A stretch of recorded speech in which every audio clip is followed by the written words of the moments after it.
Hello जी, good morning. तो आज सुबह जब मैं हाइकिंग करने निकला तो मुझे दो रास्ते मिले और ऐसे सिचुएशंस में मुझे वो वाली पोएम याद आ जाती है जो बहुत लोग कहते हैं कि हमने 9th स्टैंडर्ड में पढ़ी थी।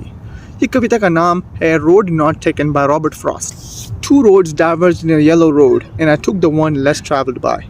यानी मुझे दो रास्ते मिले और मैंने वो रास्ता चुना जो बहुत कम लोगों ने चुना और सारी चीज़ें बदल गई।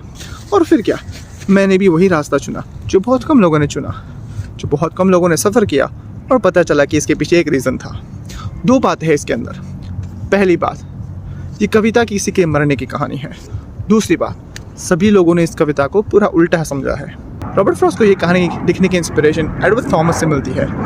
अब एडवर्ड थॉमस थोड़े से जुनूनी और संकी आदमी थे जिनको डिसीजन लेने में बहुत दिक्कतें आती थी, क्योंकि जब भी एडवर्ड थॉमस और रॉबर्ट फ्रॉस्ट टहलने निकलते यानी वॉक करने निकलते वो कंफ्यूज हो जाते थे कि कौन सा रास्ता चुने, क्योंकि किसे पता वो रास्ते से शायद शेर आता होगा, इसलिए लोग नहीं जाते। वो सोच में पड़ जाते थे कि कौन सा रास्ता चुने, लेकिन पता भी कैसे चलेगा जब तक वो रास्ता ही नहीं चुनेंगे। तो एनीवेज, फ्रॉस्ट के माइंड में ये सब सिर्फ एक मजाक था थॉमस के लिए और उन लोगों के लिए जो छोटे छोटे डिसीजंस को लेने में इतना सोच में लग जाते हैं। लेकिन ये मजाक थॉमस को भी समझ नहीं आया और फिर क्या, थॉमस निकल पड़े वो रास्ते पर। उन्होंने वो पोएम सीरियसली ले ली और फिर वो ब्रिटिश आर्मी में भर्ती हो गए और वर्ल्ड वॉर 2 में उनको गोली लगने पर उनकी हत्या हुई। ये सिर्फ एक इंटरप्रिटेशन था इस कविता का, follow the path that others don't.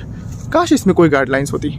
अगर देखा जाए तो सभी लोग वही रास्ते को चुनने लगे जो कम लोग चुनते हैं, तो फिर वो रास्ता भी वही बन गया जो सभी लोगों ने चुना। दो रास्ते मिले और मैंने वो रास्ता चुना जो बहुत कम लोगों ने चुना और सारी चीज़ें बदल गई। और ज़्यादातर क्या होता है कि जो रास्ता लोगों ने कम चुना होता है उसका भी कोई ना कोई रीज़न होता है। जैसे कि मेरे एग्जांपल में आगे रास्ते में बारिश की वजह से वो रास्ता पानी से भरा हुआ था, लेकिन आजकल ना लोग इतनी छोटी छोटी कविताओं से, छोटे छोटे कोट्स से लाइफ के इतने बड़े डिसीजंस ले लेते हैं। मिलिट्री में जाऊँ नहीं जाऊँ, कॉलेज में जाऊँ नहीं जाऊँ, कॉलेज मेरे लिए है भी या नहीं, क्योंकि पोएम्स में वो साउंड और रिदम होता है। इनको याद रखने की ज़रूरत नहीं, वो बहुत आसानी से याद रह जाते हैं। कविताओं का मकसद ही यही है कि हमको सोचने पर मजबूर करना।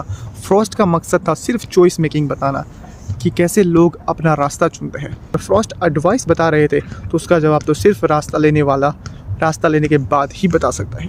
लेकिन फ्रॉस्ट ने पोएम में एक और बात कही, oh I kept the first for another day yet knowing how way leads on to way I doubted if I should ever come back. कि आखिर में हम रास्ता कोई भी चुने, सवाल हमेशा रहता है कि अगर वो वाला रास्ता चुना होता तो हम आज कहाँ होते, वो दूसरा रास्ता लिया होता तो क्या होता। ये कविता लिखने वाले और पढ़ने वाले दोनों के लिए बहुत इंपॉर्टेंट है।